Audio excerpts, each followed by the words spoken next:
Dig Radio, la radio qui vous écoute. Bonjour chers auditeurs, auditrices de Dig Radio. Pour notre émission L'Agendar, nous allons parler de Venise pour les mascarades de Clisson qui auront lieu le 20 et le 21 mai 2023. Et pour nous en parler, je suis avec Christian Pelvet qui est l'adjoint au maire à la culture, à l'animation et au jumelage. Bonjour Christian Pelvet. Bonjour.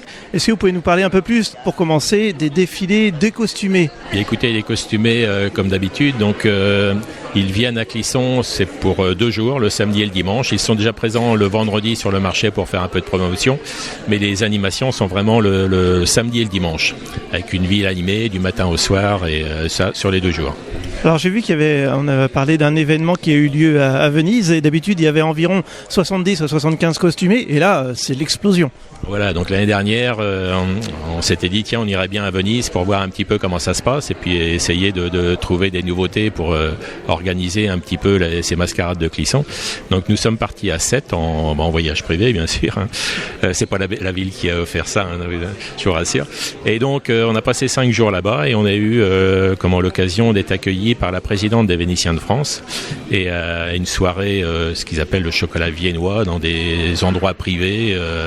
C'était vraiment très très chic au niveau des costumes et donc on a rencontré beaucoup de monde, on a discuté, on a échangé et suite à ça, 3 semaines après, il y a la présidente qui a rappelé pour dire écoutez, j'ai 35 costumés qui ont fait tout le carnaval de Venise, qui veulent absolument venir à Clisson.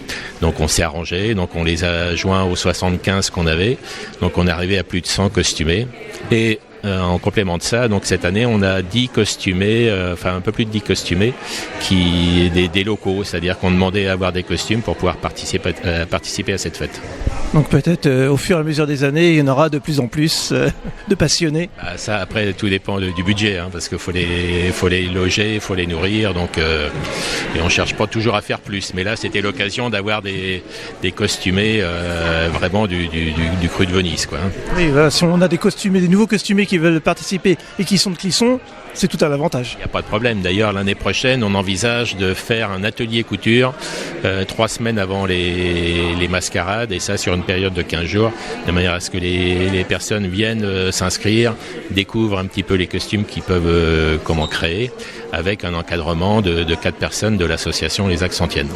Donc on va pouvoir admirer les costumes, mais on va pouvoir aussi admirer des véhicules d'exception.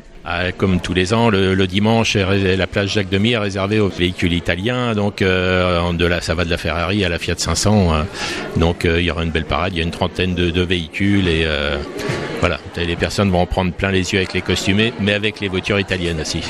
Et pour encadrer tout ça, il y a en parallèle un marché de producteurs. Qu'est-ce qu'on pourrait trouver dans ce marché ? Le marché des producteurs, c'est une 40aine de producteurs qui vont être sur toute la rue des Halles, la place du Minage. Et donc on va trouver des artisans, des créateurs, il y aura la restauration bien sûr, hein, et il y aura plein de belles choses à découvrir aussi. Il y a encore bien plus de choses que ça. On va en parler vite fait pour donner envie aux gens de venir, mais il va y avoir des spectacles de feu, des concerts d'accordéon, des concerts, j'ai vu du chant et de guitare, enfin il y a vraiment plein de petites choses qui vont pouvoir être ponctuées, un concert de batucada, enfin voilà, ça va être un peu bien rempli, on va s'en mettre plein les yeux, plein les oreilles. Voilà, tout le samedi après-midi, il y a des petites scènes dans différents endroits de la ville, de manière à ce que les visiteurs puissent déambuler en même temps que les costumés. Les costumés les Vénitiens sont là aussi pour accompagner les spectateurs. Et donc ça permet de tourner dans tout le centre-ville. Donc il y aura des spectacles aussi sous les Halles avec un orchestre philharmonique, il y aura des spectacles de feu comme vous le disiez tout de suite au parc du Château. Et puis plein d'animations, expositions sur le thème Ferrari à la Galerie du Minage. Il y aura plein de choses à découvrir, des échassiers, des jongleurs, c'est vraiment toute la ville est animée, je vous dis, du matin au soir. Si les personnes veulent avoir le programme détaillé, où est-ce qu'ils peuvent l'avoir ? J'imagine à la mairie. Donc dès maintenant, ils peuvent le trouver sur le site de la ville. Et puis donc on vient de recevoir donc tout le programme, donc on va en mettre aux différents endroits des commerçants de la ville. Merci beaucoup d'avoir été au micro de Dig Radio et on vous appelle tous à venir pour cette journée donc du 20 et 21 mai 2023. Merci à vous, c'est moi qui vous remercie de votre présence. Au revoir. Toute la journée, vous écoutez Dig Radio sur digradio.fr.